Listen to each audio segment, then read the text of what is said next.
있고 간접 투자 상품, 투자 신탁 이런 말들이 있는데 어렵게 생각하실 필요 없습니다. 자, 그러면은 펀드 투자하기 위해서 기본적으로 알아야 될 게 있습니다.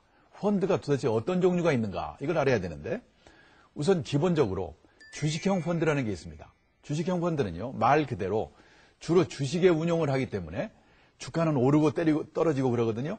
그러니까 주가가 오르면은 그 펀드의 가격도 같이 오르고 떨어지면 같이 떨어지고 좀 공격적인 펀드가 주식형 펀드입니다.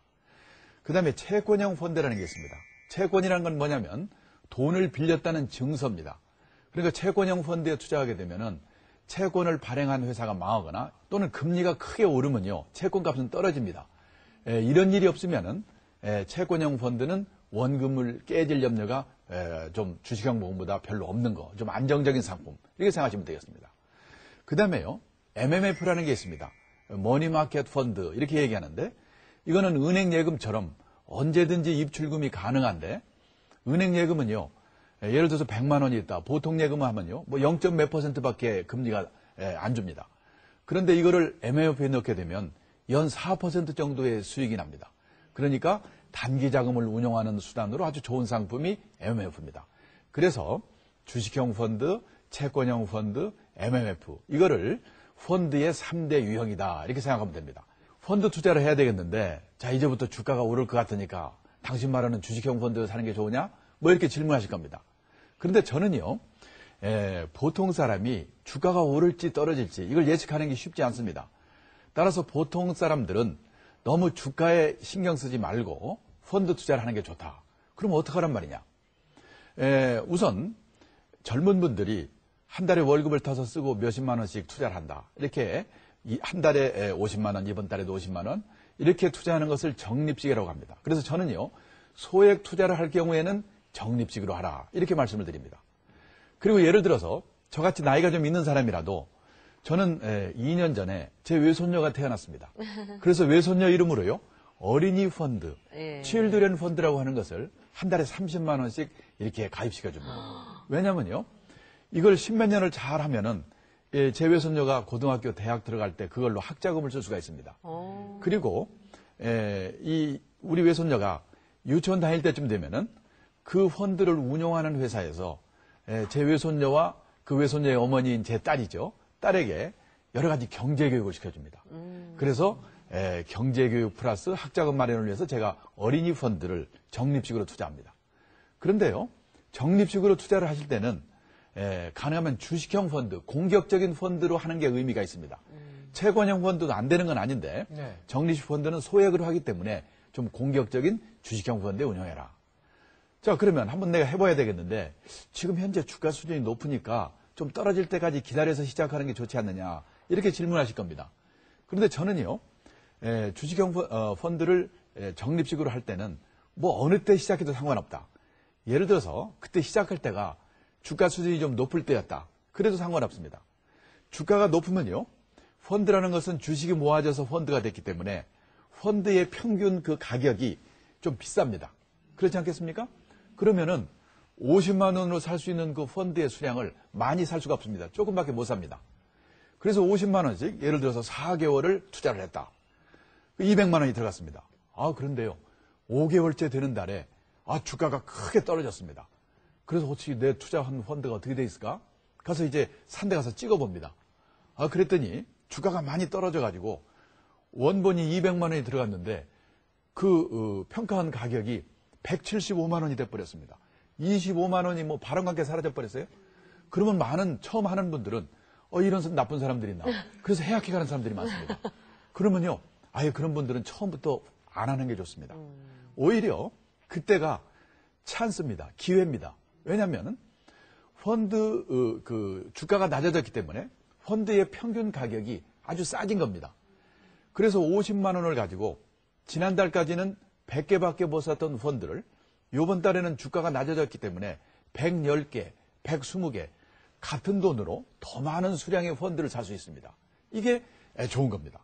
그래서 근데 이거를요, 몇 개월 하다 말아버리면 의미가 없습니다. 이거를 1년, 2년, 3년 계속하면 펀드의 평균 매입 가격이 낮아집니다.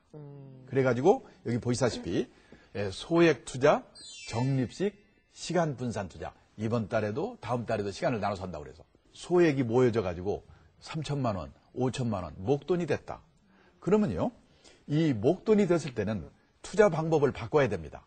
어떻게 바꾸냐? 포트폴리오 방식으로 바꾼다 이렇게 얘기합니다.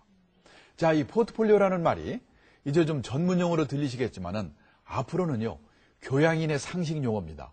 이 포트폴리오라는 말을 모르시면요, 이제 무식하다는 소리 듣습니다. 예를 들어서요, 이제 가끔 어떤 분이 그 대개 자녀 포트폴리오가 어떻게 되나요? 이렇게 질문할 수가 있습니다. 예, 아들, 딸입니다. 이게 자녀 포트폴리오입니다. 그래서 포트폴리오라는 말은 어떻게 구성되어 있느냐? 어떤 분이 돈이 5천만 원이 있다. 그 중에서 절반은 주식형 펀드를 사고 40%는 채권형 펀드를 사고 10%는 아까 말한 MMF를 샀다. 그러면요, 이렇게 얘기합니다. 세 종목에다가 종목 분산 투자했다. 이렇게 말하기도 하고 세 종목을 5대 4대 1로 포트폴리오를 짰다. 이렇게도 말합니다. 자, 여기 보세요. 목돈 투자, 포트폴리오 방식, 종목 분산 투자. 이렇게 하는 겁니다. 자, 그러면 어떤 분이 내가 5천만 원 목돈이 있는데 나 그럼 그 포트폴리오라는 걸 짜서 투자해야 되겠다. 그 포트폴리오는 어떻게 짜느냐? 이렇게 물으실 겁니다. 그럼 어떻게 짜냐면요, 자신의 형편에 맞게 짜야 됩니다. 여기 계신 분들 형편이 다 다릅니다. 형편은 크게 5가지 정도 고려하면 됩니다. 첫째는요, 나이입니다. 나이가 젊으신 분은 주식형 펀드를 많이 합니다. 투자 기간이 길기 때문에 공격적으로 해야 됩니다. 그런데 나이가 많으신 분은요, 오히려 채권형 펀드 보수적으로 해야 됩니다. 그리고 또 같은 나이라도 재산 상태, 그러니까 좀 부자들은 공격적으로 해도 됩니다. 그런데 돈이 없는 분들은요, 오히려 예금을 하고 일을 열심히 해야 됩니다.